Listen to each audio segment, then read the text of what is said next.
kids, it's time to wage war!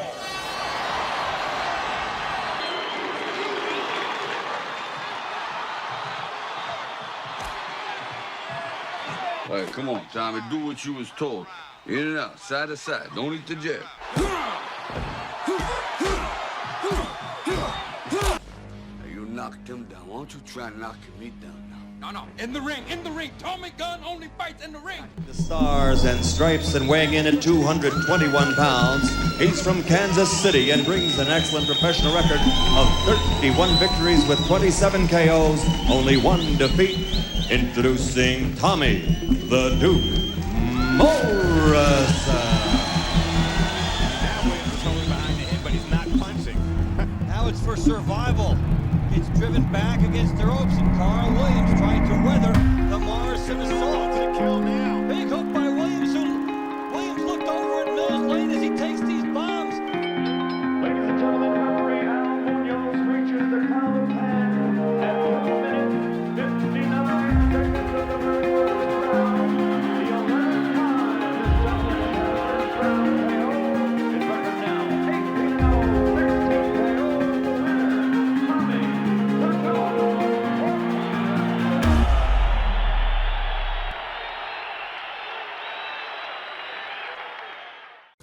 Once we got back here, then we obviously had the test done, and we just found out earlier today that the results of those tests did in fact confirm that I have tested positive for that virus. And now the mind boggles as to how did I get it, right? Well, an Oklahoma boxing champion dies in Omaha, Nebraska. Tommy the Duke Morrison passed away last night at the age of 44. Former heavyweight champ Tommy Morrison has passed away, and while his family is not disclosing the cause of his death, Morrison tested positive for HIV in 1996, which effectively ended his boxing career. But in the years that followed, he denied having HIV. Hi there. My name is Eric Hunley, and welcome to the channel. On this channel, I like to cover a lot of subjects on what makes people tick. This is body language, statement analysis, a little bit of true crime. Today is a bit of a departure. This may be one of the most important stories I've covered. It's about a man who was a champion, top of the world, movie star, had everything. And this man took a test. And this test ultimately led to his downfall and sadly to his death. And what's probably even worse than this is his reputation has been maligned, possibly for years. Today I'm sharing an interview with his widow, and she was kind enough to share with me the evidence she's accumulated. And she's taken this case all the way to the Supreme Court. So please check this out. Please comment below, and please share with everyone you know. And I'd like to help this man get his reputation back. I present to you Trish Morrison. How are you doing today, Trish? I'm doing good. Thank you very much, Eric, for having me here today. Well, thank you. And when you reached out, I was kind of like, oh, I kind of remember Tommy Morrison. I didn't really think much about it. I've heard this story about him, but, you know, it just kind of went by. I'm not really deep into the fighting world or boxing. I'm just kind of a general person. But what you told me took me by shock. Now, to get started, though, I would kind of like to know, how would you describe Tommy as a person? Tommy was a beautiful person. He really was. He had a big heart. He was very kind. He went through a lot in his life, and stuff that he didn't deserve, stuff that perhaps he did cause.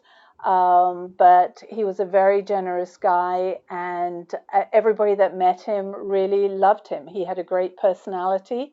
And he was a great father, or tried to be a great father. He was a great husband to me, and a great fighter, great actor. So I only have really good words to say about Tommy.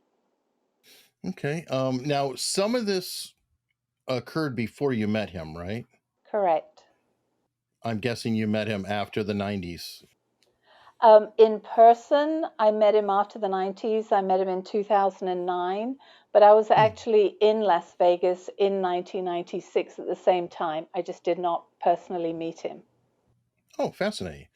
Okay, so to help everybody out, there is what we will call the accepted or general consensus storyline of his life and career.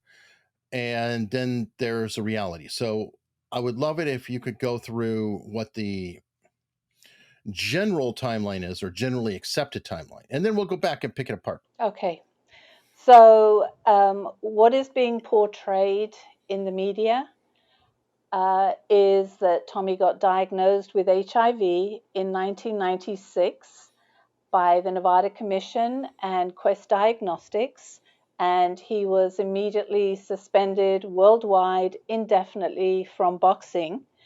And then what's also portrayed in the media is because he was diagnosed with HIV in 1996, when he died in 2013, it was because he died of AIDS. Okay. And what really is the situation is that during my lawsuit, which I'm sure we'll discuss, it turns out that the Nevada Commission and Quest Diagnostics state now in court records that they never diagnosed Tommy with HIV. Okay, this is, I guess, I feel a major question, because from what I understand from other interviews and from what I've seen from you, that the Boxing Commission is claiming, no, we did not actually suspend him. He did not actually test positive for HIV. That's not true. And you said they've stated in court, the court records. So my question is, because it was stated everywhere, there's news clips, newspaper, all kinds of news articles. So I guess my big question is, what or who was the source of information that, shall we say, spread the lie?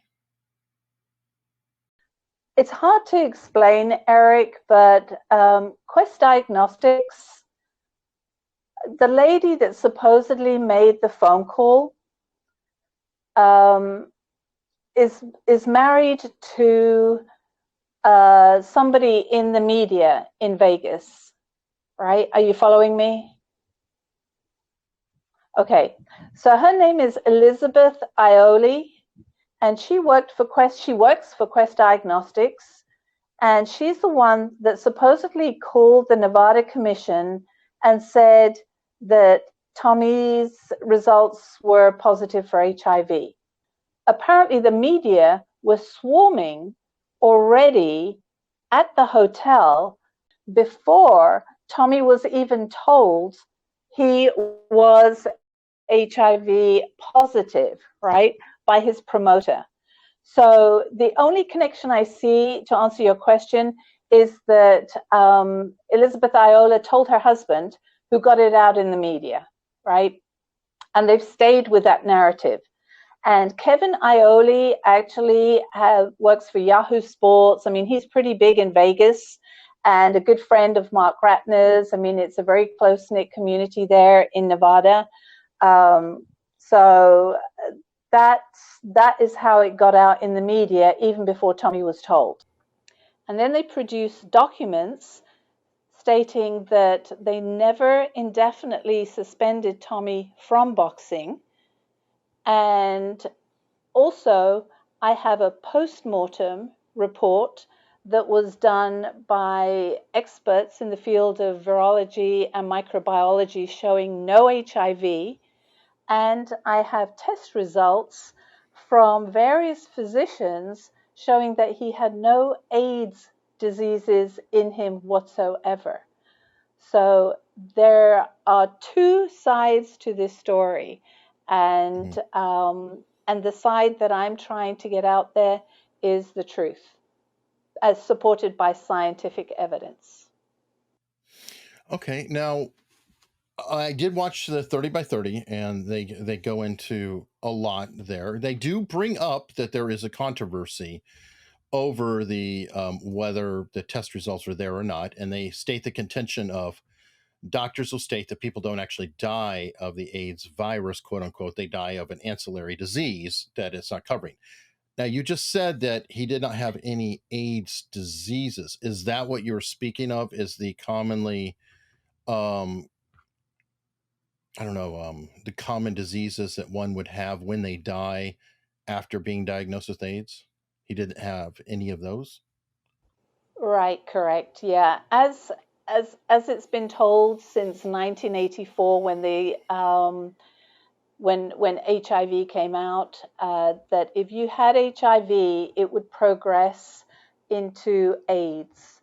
And there were certain diseases that were associated with AIDS. And those are all the diseases that I had Tommy tested for, and he came back negative.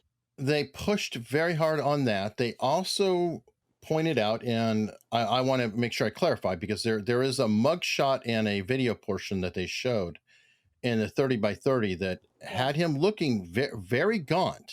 And I believe that was prior to his having the surgery that may have ultimately caused his issues. No, you're absolutely spot on. And ESPN tried to use, and in fact succeeded in using, a jail mugshot from September 2011, where Tommy had been thrown into jail on a bogus felony fugitive warrant of arrest in Tennessee, and then extradited to Wichita, Kansas. And the shot that ESPN 30 for 30 are showing is the mugshot of when Tommy came out of jail. After 30 days in solitary confinement, just 1 hour a day, he was allowed out of his jail, and came out with already what was either a spider bite or some kind of insect bite to the side of his chest.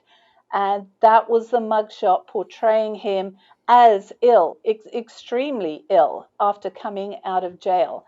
That was not the mugshot of Tommy on his deathbed. And that is not the truth. And I'm so glad that you spotted that, because I have tried so hard to show photos of Tommy afterwards, after that.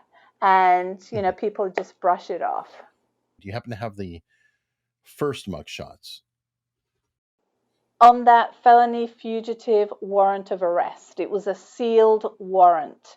I tried to get the mugshot. I tried to get evidence of the arrest, and they wouldn't release it to me. And yet I was going to the jail to see Tommy. He was definitely arrested, definitely put in there, definitely must have had a mugshot. They won't release it to me, Eric. And I tried and tried up to several years ago.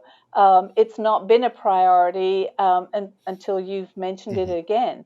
But yes, there has to be a mugshot of when they put him in jail, because I wanted to compare that to when he came out of jail, because during his jail stay in Tennessee and then extradited to Wichita, he lost 25 pounds.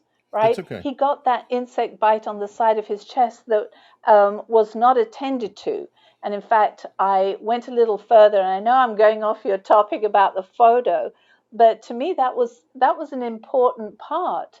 And I went to Wichita, Kansas, which is where he was extradited to, and I asked for his medical records, because I wanted to see if he was ever given any medication or any assistance for his chest that he had been complaining of that was hurting him before I managed to bail him out.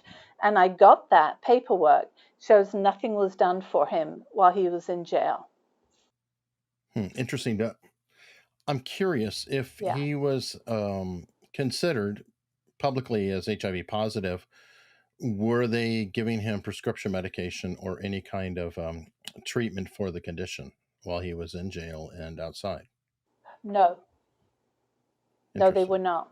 No, because he had to answer a question And again, it's on those medical records. Was he HIV positive? He said no. I don't know if I got the answer. When did Tommy realize, hey, there's really nothing wrong with me here? Right. Well, that is an impossible question for me to answer for him, because what he would tell me is he would wake up every day and wonder why he hadn't already died. He then started to do his own research right from 1996 all the way through to when he died. And he was still told, oh, well, you've tested positive on this test, or you have a history of having HIV. And that history always reverted back, Eric, to the test from 1996 in Las Vegas. So he never, ever really found out for himself that he for sure never had the virus. He never found out. He just kept on researching and waking up every day saying, if I am so sick, why do I feel so good? Is what he kept saying. I have a question. I don't know if it's been answered anywhere else, but he was known for womanizing and got into drugs, especially after 96. Have any individuals he's been with at any point come forward as being HIV positive? No, nobody's come forward saying that they got HIV from him.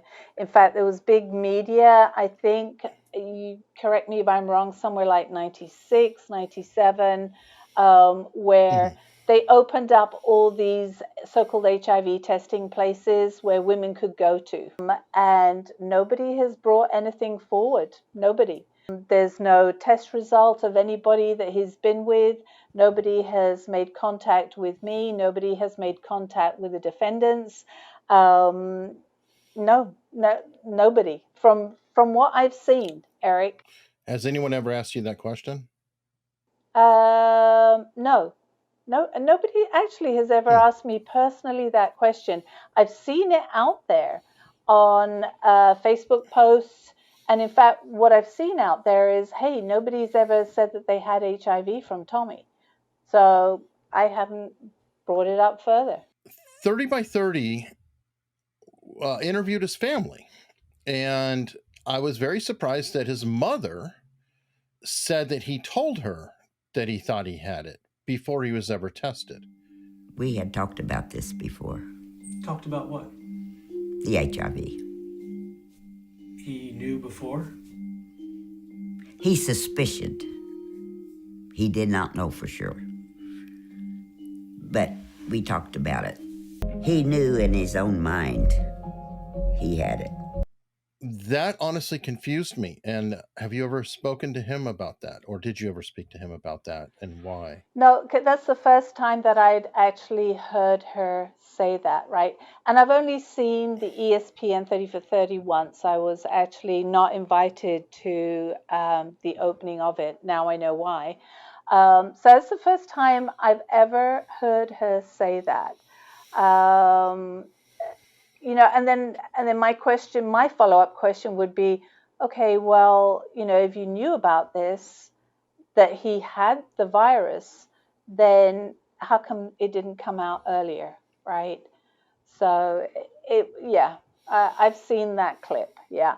But then it got followed up, Eric, with a Q&A that night, and I could probably find that Q&A where it mentions that question that you just asked. Again, I can't say it for word, but she suspicioned is the word that she used, right? She suspicioned. And I think Tony Holden clarifies it in the Q&A that she just suspicioned that he might have it. There's a video going around claiming that Tommy Morrison knew he had HIV since 1989. Let me tell you the truth. I was there. Tommy was never diagnosed in 1989, not at all. When you see the mother on ESPN 30 for 30, I believe what she means is Tommy, she said he was suspicious. Back in 89, there was a fear of HIV. If you're out with any strange woman, you're going to catch this disease. And I think Tommy always had a fear that he could get it. But no, absolutely not. He was never diagnosed in 89 and never fought 7 years with that disease. And nothing came about until the Nevada Athletic Commission in Las Vegas. But that's a horrible, horrible rumor. But there was no concrete evidence that he did. So. Interesting. Yeah. And I wanted to touch on that further because I know these questions are hard, but I feel like that is something out there. It's on the record, and I want to address, all the points, good or ill. Yeah. After you guys went through a lot and he stated that, or felt that he was no longer HIV positive, there are claims that he refused to take blood tests for future fights and that those fights were canceled. Can you speak to that? No, I can't, because he went through 10 years of depression. Those were he would say those were his darkest years. So he never fought in those 10 years. So he never took a test or denied taking a test for a fight. The next fight that he had was in 2007 in West Virginia. And those tests came back with no HIV, which is how he fought in West Virginia, even though they did not require HIV testing. The tests are negative. It's hard to hold him to a higher standard when he's proving to us that both the antibody and the virus are not in his body. All right, gentlemen, thanks very much. I know these are difficult questions for both of you to answer. You answered them very well, and I appreciate your cooperation. And then the next fight that he fought was in Wyoming against Corey Williams. And out of the blue, Corey Williams posted on Facebook one day, he saw the blood being taken from Tommy. He walked with the commission to the testing lab. He saw it being tested, and it was also negative. And Corey Williams would be happy to write an affidavit stating that. Hi, folks. It's Corey Williams. I was Tommy's last opponent in Laramie, Wyoming. I was also the promoter on that show. To get him approved, we partnered with the Colorado Athletic Commission and went to a lab of his choice. The commissioner then was Mr. Joseph Mason. At that point, the blood was drawn. I watched it come out of his arm with the commissioner. We walked with the nurse to the pathology lab to deliver the blood, watched the complete chain of custody as they checked it. They tested for HIV on the spot, which was negative. They sent off the remaining balance to another pathology lab to do an RNA DNA test, which is how they check for the virus itself. That test also came back negative. That is why he was able to continue to fight. If you guys would take the time to go back and look at his autopsy, you will find that there was no traces of HIV, AIDS, or even hepatitis in his system. So every one of these tests and all these false reports are just that. They're false. Right now, it's too late for me to enter that into evidence, but I'm sure, you could use that. But yeah, and what's interesting is that during the lawsuit, they never, this is Quest Diagnostics, they never showed that test result. And I believe that the lab that did that testing was a different lab to Quest Diagnostics. And I believe the lab that did the testing for the West Virginia fight was not a Quest lab either. Okay, so just to cut to it to make sure I have it completely covered, then he was only found HIV positive on a single test in his entire life. Would that be a correct statement? it actually is not even a correct statement, because my filing in the U.S. Supreme Court shows that one test that you just mentioned does not detect HIV, is not FDA approved to detect HIV. There are no clinical trials to confirm that one test in Vegas detects HIV. Thank you. So he has never been technically tested positive for HIV or AIDS. Correct. AIDS, the AIDS diseases, yes, he has been tested and they were negative. All right. As far as HIV, has he ever been tested for the virus with a test that detects the virus, to have made him positive for the virus? No. And in fact, the judge ruled that himself on September 8th, 2016, in a court document in a hearing, where it says that there is a possible claim in this lawsuit because he was never tested with a test that detected the virus HIV. Okay, thank you. And I know it's pedantic, but it's like I want to get straight to the very specific, charge and point. Yeah. Now I'm going to jump back, and I found some of this troubling, but his family seemed ready to let him go. In the 30 by 30, and they kind of laid some criticism on you for, as they put it, I am paraphrasing, it's not an exact quote, but you drove from state to state until each Medicare or Medicaid ran out, and you would go to another state and another state to get him treatment. She started dragging him from state to state to state. As soon as his Medicare would run out in one state, she'd get the doctor to refer him to some other hospital in another state. And then they also stated that you kind of kept them away from him. And I'm putting this all out there because I did immediately notice that there is a contradiction here, folks, that if she is going everywhere desperately and running out every fund possible, that doesn't imply a lack of care. That implies actually the opposite.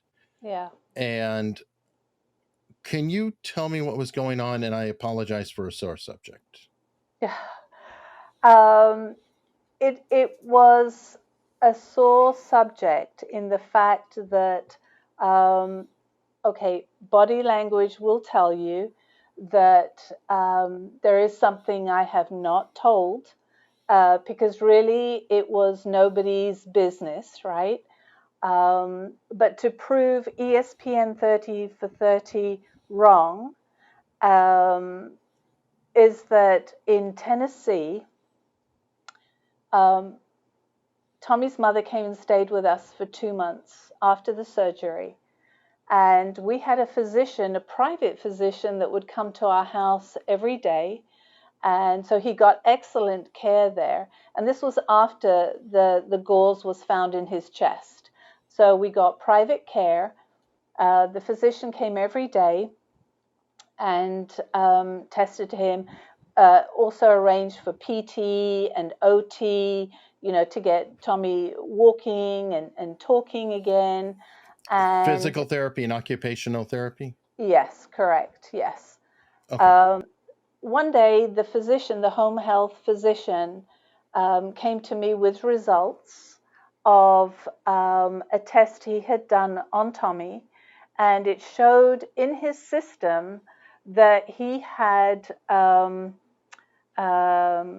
painkillers, he had Xanax, he had a various selection of drugs in his system that he had never prescribed Tommy, right?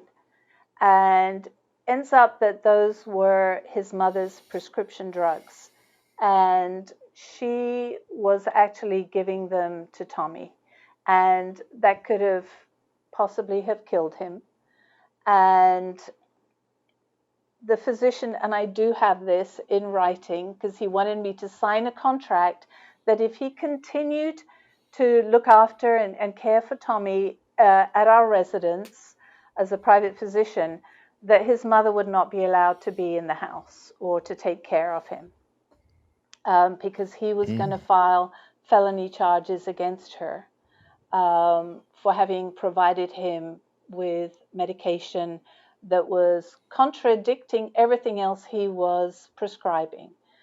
So I had a choice to make: either stay where we were, and what would I do with the mother, right?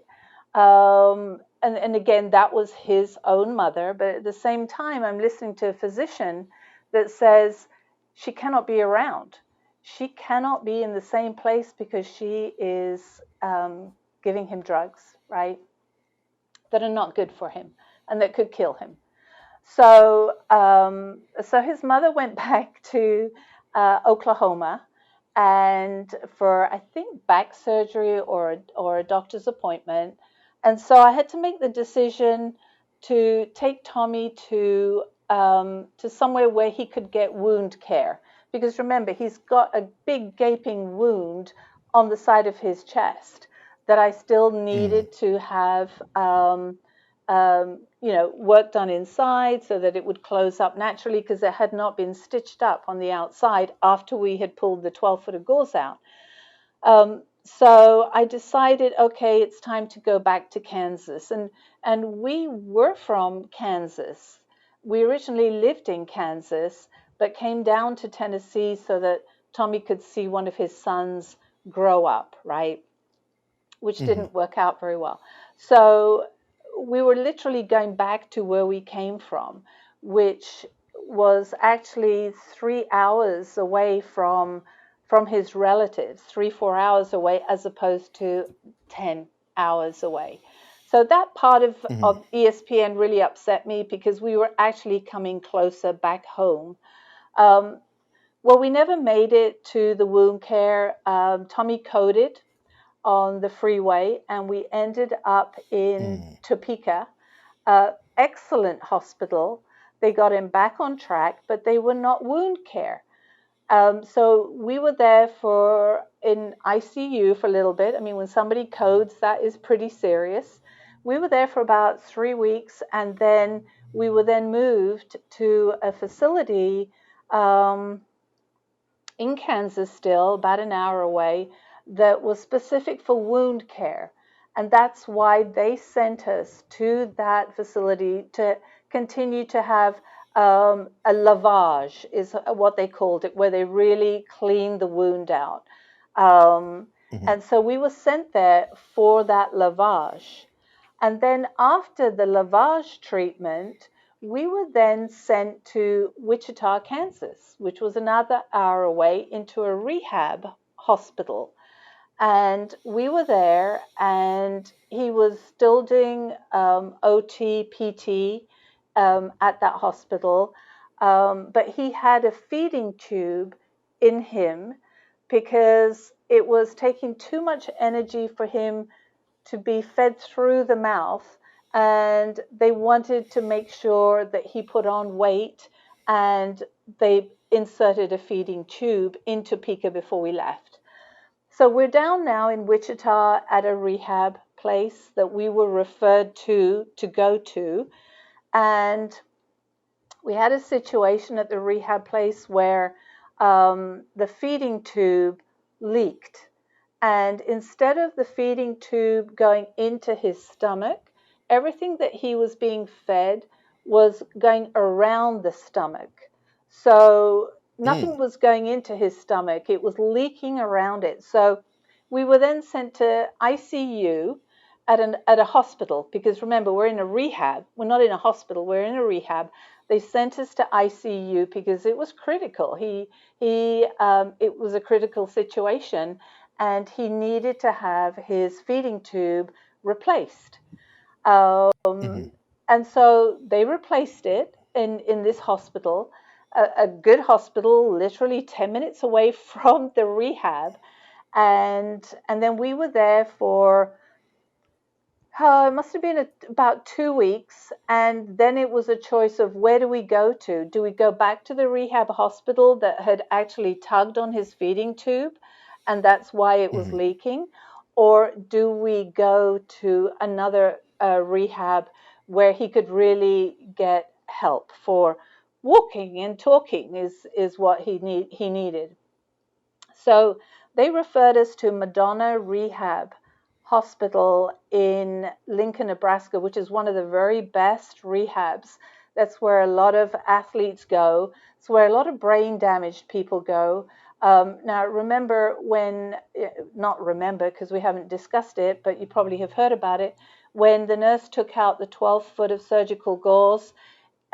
His right leg gave away. His head went straight through a wall with the sheetrock. That he made a hole in the sheetrock, and he landed on his neck and his head, which is why he needed the feeding tube, because he could not swallow, and it did cause damage to his head. In boxing, apparently, when you've taken so many punches to the head, Mercer pounding away. Morrison may be going. Morrison is gone.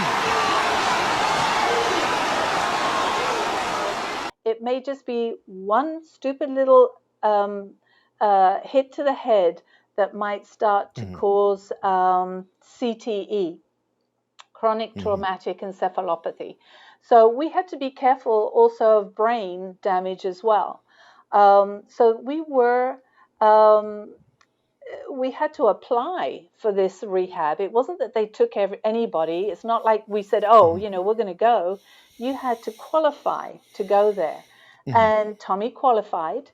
He was sitting at the side of his bed in Wichita, and they felt that he qualified to go there for rehab to hopefully gain his strength back and get him talking again. So we were transferred there, and it was Lincoln, Nebraska. And that's where we spent from November through till, say, May, I think it was. And he had OT, occupational therapy, he had physical therapy, he had speech therapy. And it was there at that hospital that they did extensive tests on him. And they found that he tested positive for Miller-Fisher syndrome, which is a spin-off from Guillain-Barré syndrome, GBS. And it shuts your whole body down. Yet the person inside the body knows everything that's going on. And the nurse that was with us, apparently it's a facility that deals a lot with Guillain-Barré and Miller-Fisher. And the nurse had come to us one day while we were there and said, has Tommy ever been tested for Guillain-Barré? And I said, well, what is that? And he said, well, he had it himself. And he said, your body shuts down. You can't move your legs, your arms, but you can hear everything, but you just can't communicate. And I said, no, he's never been tested for that. So they tested him for Guillain-Barré and Miller-Fisher, and it came back positive. So it was kind of making sense what was happening with Tommy. So they started a treatment called IVIG, which is a treatment which costs $60,000 a shot, right, of 5 days. And oh my God. Yeah.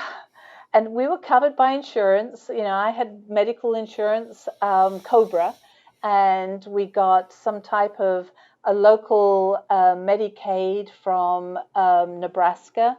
But otherwise, ultimately, it was on my insurance. So we got that cleared, it got approved, and little bit by bit, the very first thing, Eric, that started to move was his left hook, right? That was an amazing, that was an amazing thing. The doctors looked and he came up with his left hook. So we knew that something was working there. And then one of the physicians did another extensive test and found out the reason why he wasn't able to complete talking was half his voice box was paralyzed from the fall months and months ago. And that's why he wasn't able to eat properly. He was getting aspiration pneumonia, not pneumonia, but aspiration pneumonia, because it was just going straight through, right, into his lungs. So there wasn't very much they could do with that. But then we had wound care that was done there.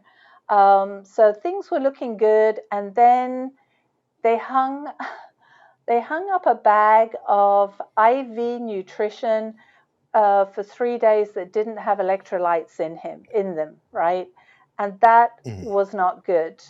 Then because he was anemic, that was another test that they had given him, Coombs positive. He had tested positive for Coombs positive.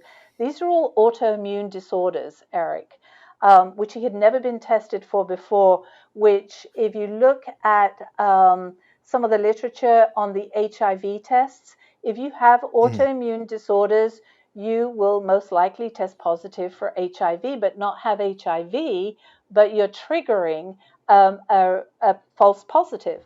So we found out that he had Coombs positive there. So it wasn't a waste of time going to that facility. He also was diagnosed as Addison's disorder. He was an Addisonian, is what the physician referred to. And he's obviously had that for years and never been treated for it. So if you have an Addisonian crisis, that is pretty critical. That's deadly. So you need corticosteroids for that. So there's a whole bunch of things that we were discovering in Lincoln, Nebraska that he had never been tested for before.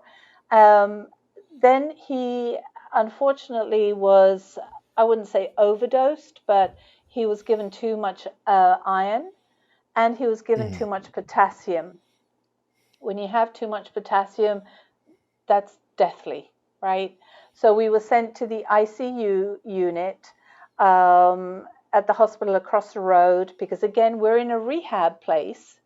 And then from there, we actually transferred not back to Lincoln, Nebraska, but to the one in Omaha, Nebraska, because that facility there, the University of Nebraska Medical Center, was the facility that dealt with the first Ebola patient. The medical director, they were all experts, Eric, in the field of HIV, AIDS, Ebola, and of course now COVID. So we thought, great, yeah, transfer us there, and then maybe they can pull his blood and confirm again what Boston, Massachusetts General Hospital had confirmed, that there was no virus in Tommy. You know, you can test positive, but was it because of a virus? So that's where we ended up. So to cut a long story short, Tricia Morrison didn't drag Tommy Morrison around hospitals. First of all, there was a reason why he could not be around his mother and family. And where we went to, he got the best care anybody could have wanted. Wow. Devastating. Yeah. It's a lot. So Yeah. now, to bring us to modern day or to our current situation, you have been going through a litany of, I don't know if it's one lawsuit that you're just having to climb all the way up the chain or if it's multiple lawsuits, but can you give us a general overview of what you're doing? Yeah. So when Tommy did die in 2013, September 1 at 11:50 p.m., they asked me if I wanted an autopsy, and I said yes. I said I want a blood autopsy because you guys have just done all the tests for AIDS. They all came back negative. I want you to just confirm it, whether he has the virus in him or not. And they said, okay. So they drew his blood at 11:50 p.m. and they did a test requisition form. So there is a chain of custody, right, of the blood. They did a test requisition form and the blood was sent to their own facility, their own lab, which happens to be a crime lab now. So any evidence coming from that crime lab is admissible in court, which is another important point. So they did the testing on Tommy's blood, and media went crazy, Eric. Tommy died September 1, and I had told Tony Holden, right, thinking that that was probably the best person to tell. And I guess he contacted the media and told them that Tommy had died. And of course, the post-mortem report hadn't come back yet. But on September 2nd, the media went crazy all over the world, saying, you know, Tommy had been diagnosed with HIV in 1996, kicked out of boxing, and has now died of AIDS on September 1, 2013. So, boom, there's the narrative all over again, right? So on September 17th, I get a call from the main infectious disease physician at University of Nebraska Medical Center. And he says, Mrs. Morrison, and I go, yeah. He started to stutter, right? I would love for you to have done, you know, an analysis on him. He said, Mrs. Morrison, it came back negative. Negative for HIV. And I said, yeah. Yeah, okay, good. And same time. So I said to him, I said, please send it on in writing, because, you know, I would like to see it. So he said he would, and the next week I get a fax, and it shows the report, and it shows the methodology used, and it shows that he had no retroviruses, which is the scientific term for HIV. And so with that, I then contacted the physician in Nevada, and I said, you know what, my husband died. You better have good medical malpractice, because they found no HIV. And the doctor said, through his attorney, said, Mrs. Morrison, Dr. Robert Voy never diagnosed your husband with HIV in 1996 and found him healthy, physically and mentally fit to fight that night. So I thought, oh, wow, okay, well, maybe I've got the wrong physician. So I went to the commission and I said, you guys diagnosed my husband with HIV, and when he died, they found no HIV. So they didn't answer me. And then so I went to the lab, Quest Labs, and the attorney for Quest Labs, who is a Pro-Hack Vichy attorney from Houston, contacted me and said, well, he tested positive for HIV. Here, you know, who was his physician? And I said, well, Dr. Robert Voy, but he says he never diagnosed him with HIV. So it went around and around, Eric. So basically the physician in Vegas said he never diagnosed Tommy with HIV. And this is the physician for the commission. The commission then came back and said, we're not a medical facility. We don't diagnose. You know, we're just a boxing commission. And then I went to Quest Labs, and they go, well, you know, we just test the blood and print the report. We don't diagnose. So I'm thinking, okay, so who diagnosed him with HIV, who was the person who'd said he had HIV? Well, going back to your question, that would be Tony Holden by the ring on ESPN. I mean, let's take it that ESPN is the greatest media out there. That's where it happened, right, Eric? You saw it. You know, I saw it. So I'm thinking, okay, but, you know, Tony Holden's not a physician. So I thought, okay, well, this all doesn't sound right. I cannot find a physician that diagnosed him with HIV, and he didn't have HIV when he died. So I thought, okay, well, I need to file something.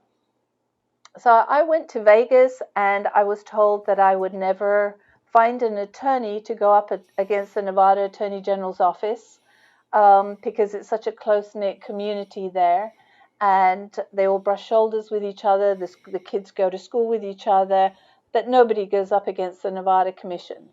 So I said, okay, and I was running out of time, you know. July 27th, July 24th, 2014 is when I filed the lawsuit pro se on my own, so I wouldn't run out of time. Always hopeful that there would be an attorney that would jump on board.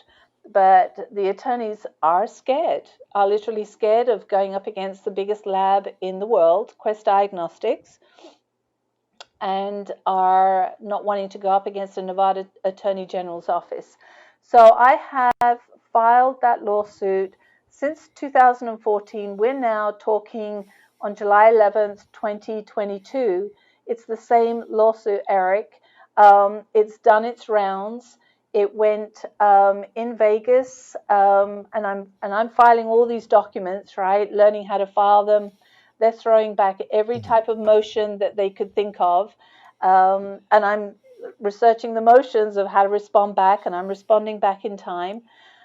But on September, October of 2016, the judge in Vegas, who happens to be the fourth judge on the case, the other three recused themselves, closed the case. And just like that, he closed the case based on statute of limitations, that Tommy should have filed this in 1996. And I'm thinking, well, that's crazy. You know, he didn't know any of this stuff in 1996. And now everybody that's saying that he had it is saying that they never diagnosed him with that. So I then go to the Ninth Circuit Court. I research on how to file at the Ninth Circuit Court and go through the motions there backwards and forwards, you know, with the defendants in the Ninth Circuit, trying to keep this case alive. And my appeal is denied because of the statute of limitations again. Okay, so I guess nobody's really understanding what's going on. So I'm thinking, okay, well, let's go to the U.S. Supreme Court. And to file in the U.S. Supreme Court, you either are basically somebody on death row that's desperate to not be executed, and they do it pro se, right, on their own, or you are a select few attorneys that are admitted into the U.S. Supreme Court to file, right? And of course, you know, how am I going to get and pay for an attorney for the U.S. Supreme Court? To find out that they're using, applying an ex post facto regulation, right? So I filed a motion with the court in Nevada again, because apparently if you come up with new evidence, this is what the U.S. Supreme Court told me, then you can go back and file to try and reopen the case, right? So I did that, and then the judge, who's still that fourth judge, said no. So he totally ignored the fact that they had applied a post ex facto law, and that there actually was no legislative law or rule to draw blood from any boxer up until 97. So anybody that had blood drawn all the way before that date, it was actually illegal. So Okay, so I failed on that, and then I filed another motion with the court because I found that they had withheld documents from a disk. So what Quest had done was that they had subpoenaed all the medical records from all the various facilities and received a disk from the medical facility. Then what they did, and again, I didn't find this out until I filed this motion, is that they then printed off what they wanted the court to see. All right, so they printed off what they wanted the court to see and burnt their own disk and filed that with the court. So they did not file the original disk, which would have shown negative for AIDS diseases, right? And they made an error. They attached their affidavit of records that they had received from the facility with their own disk, but it didn't match, right? Because, you know, if you received 4,000 pages from Nebraska and you only included 3,500 with an affidavit of records showing 4,000, then you have withheld evidence. That's called a Brady violation. So I filed a motion stating that. Again, I was shut down on that. So the next thing is I come up with, suddenly Don King contract appears. And this is something that the Nevada Commission is saying, there was never a Don King contract. No, you know, Tommy was never supposed to fight Mike Tyson. There was not a multi-million-dollar contract out there. So it comes into my possession and I file it with the court. And it gets filed, which is great because now it's on the record. Everything I filed with the court is on the record. So then suddenly, out of the blue, I happened to be mentioning something to the facility in Omaha, Nebraska, and I said, you know, on the postmortem it says that blood was drawn and it was taken to the morgue. I said, where is all that other blood that was taken to the morgue? And it took a while to get a reply from them, right? And they said, oh, it got destroyed. And I said, well, who allowed it to get destroyed? I'd like to use it. And they said, well, no, it's just a protocol. We destroy it. And I said, well, is there any paperwork to show who destroyed it, when it was destroyed?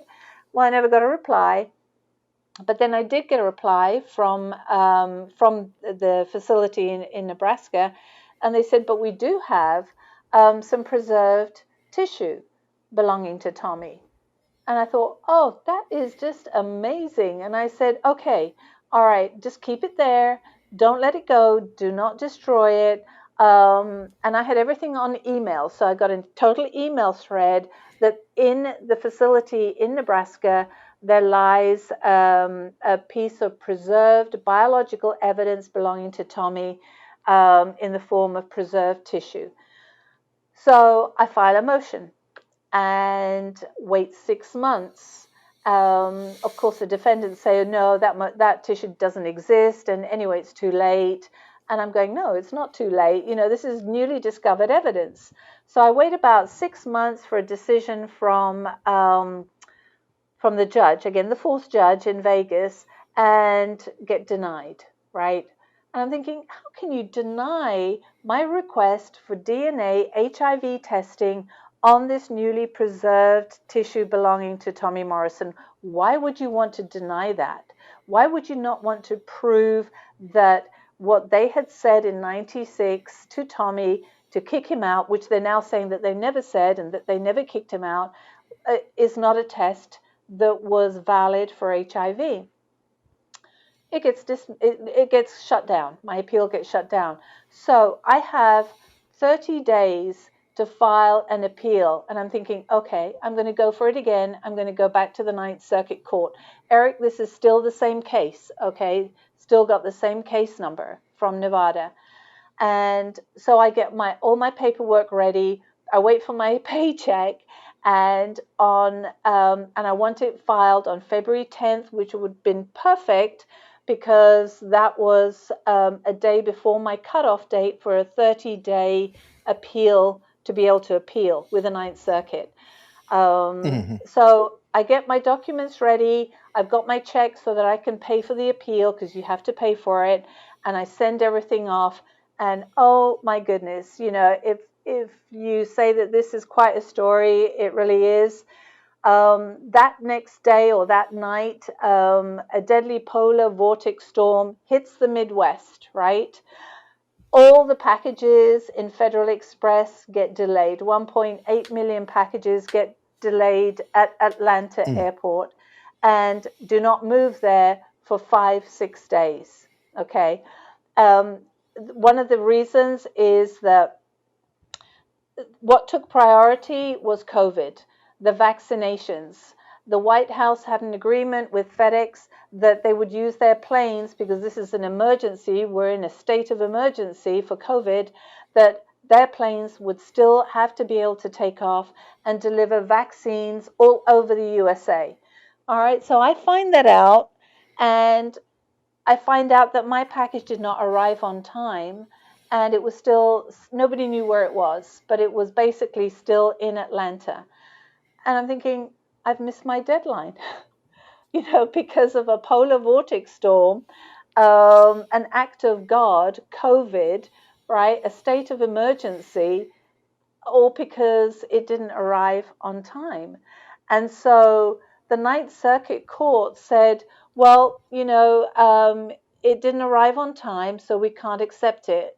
But what you could do is file an appeal of the appeal, right? So I said, no problem. So here I am, within 24 hours, I get copies from FedEx showing where my package was, where they didn't know where it was. I get news articles of the deadly polar vortex storm. I match that up to COVID, the vaccinations and everything. And I put together a document, which I file in the format, and I'll show it to you. There's a different format for the Ninth Circuit Court. It has to be in a booklet format.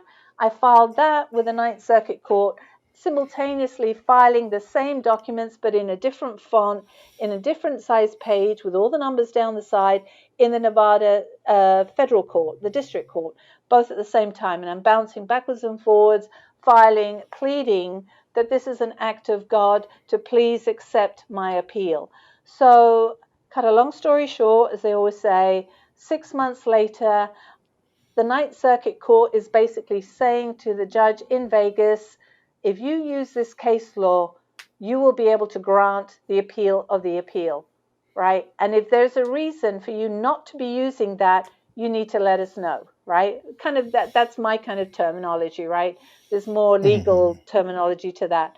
So, boom, the next day, the Nevada District Court accepts the delay of my appeal, right? So I'm back in business in the Ninth Circuit Court.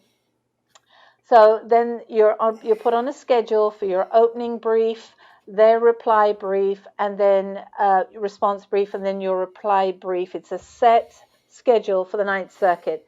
I've been through it before. I thought I knew what I was doing. And so now I'm fighting for an appeal to have Tommy's DNA HIV testing done on the preserved tissue that was found in Nebraska. That's what this whole thing is about now. Prove that what you're saying actually happened, right? Although, let's look back at the history of this case. You're now saying it didn't happen, all right? But I'm still having to go through the motions of this. So I'm filing, they're saying it's too late.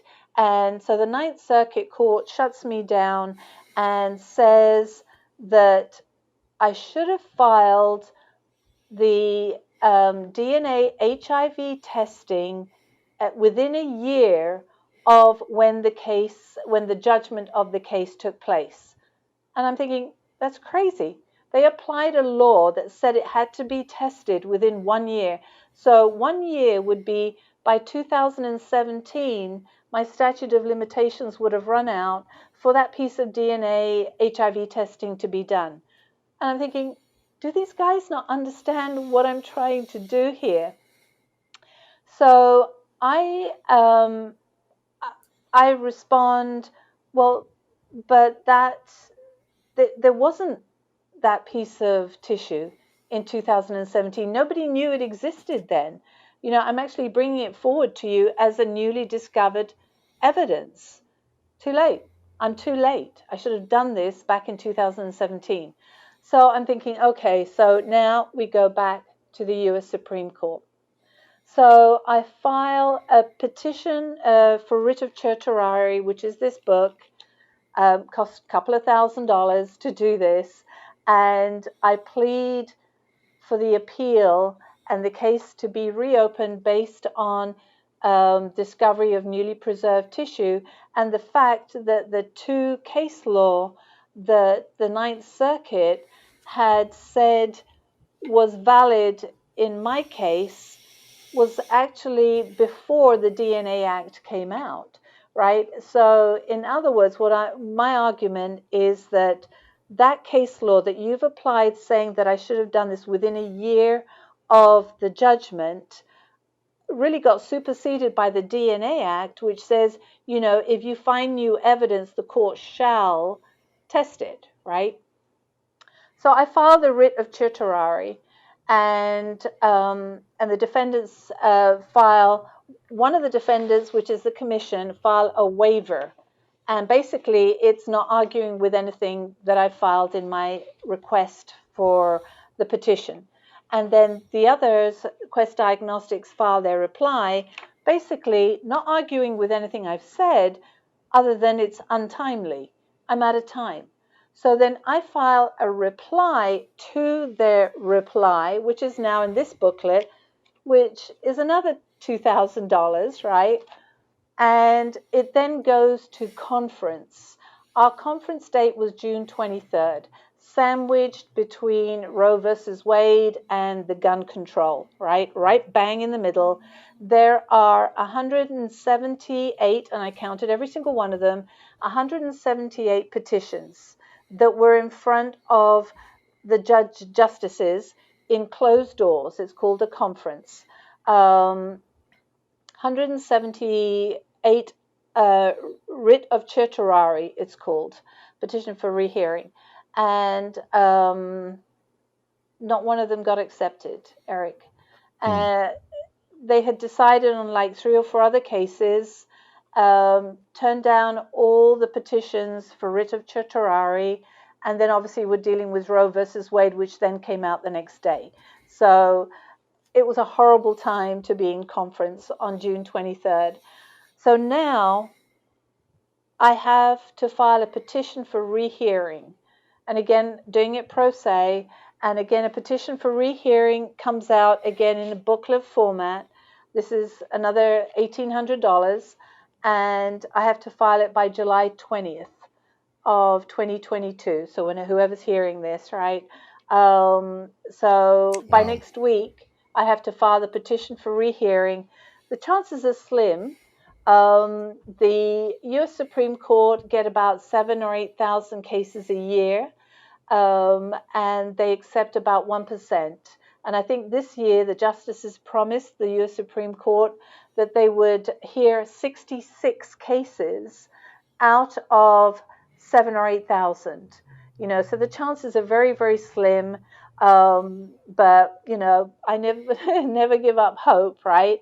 Now, what's interesting is that I am piggybacking off a death row case, and it's a case that the U.S. Supreme Court did grant their writ of certiorari, and it's Reed versus Gertz. And basically, it's this poor man, Mr. Reed, who says he did not commit the murder way back, around about the same time that Tommy got so-called kicked out and diagnosed with HIV. So to me, statute of limitations, okay, if they granted him a rehearing, then, you know, I'm going to follow the same footsteps. And so Mr. Reed, who's on death row, is fighting to get DNA tested on evidence of the crime scene in his case. So I'm saying, okay, so now you've granted a writ of certiorari to someone who is on death row, who supposedly committed a crime back in the 90s, and you are willing to rehear his case and possibly do DNA testing on the evidence of the crime scene that's never been tested before. So I'm going in, hey, you know, Tommy Morrison is a celebrity. I've also found DNA evidence, and I would like it tested for DNA HIV. And we're talking about trying to validate a Quest 1996 test, which in the last filings, we now come to find out it's not FDA approved. It's what's called a laboratory developed test. And the FDA does not approve LDTs. They are basically homebrew tests that the pharmaceutical company has made, saying we're going to use that test, and whatever results it is, right? So here I'm saying, okay, I want that piece of evidence tested for DNA. I don't want to interrupt, but I'm worried about running out. We're having so many technical issues that I want to try to come up with a. I didn't realize. I thought we were close to it, but I'm worried that I'm going to run out of time. Right. With you, with the technology. So I'm trying to think. Can we get a statement or a sentence or where you are now? Because I'm completely confused. There's been a lot of legalese that I've got to go back through that we just stated. So what the status that you have right now is you are filing this with the Supreme Court or trying to get them to rehear it, and you're using a death row case on the premise of DNA evidence is DNA evidence. What's good for them is good for me. Exactly. Yes. That's right.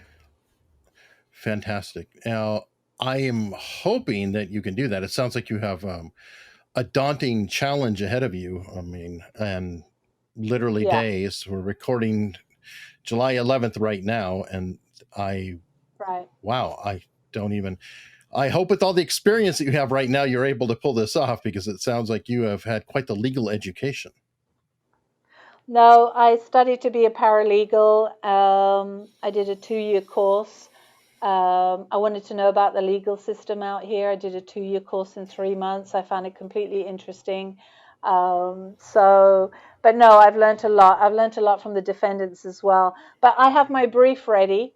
So I will be emailing it to the people that produce these booklets, and it'll get filed on time. So yeah, I'm done. I'm ready for the petition for rehearing. The only thing is that they very rarely grant any petition for rehearing. Something absolutely fantastic must happen, a miracle, right? I need 4 justices, right, to go, yeah, we want to take a look at this. I just need 4 out of the 7 that would be probably looking at it. It would be nice to have all 9 justices look at it, but it's got to get past the law clerk, right? They're the ones that produce it to the justices and say, hey, take a look at this. This is, so that's where I'm at right now. Yeah. Well, I really am hoping completely that it does get through, so at least you can get it heard. I think that that's something that is reasonable, desirable, and everything else. And hopefully this will get the word out and at least get the court of public opinion to look at it a little bit, because I'd hate to see his legacy be so tarnished and to not have the rest of the story heard. So yeah, thank you for listening. I really appreciate it, Eric.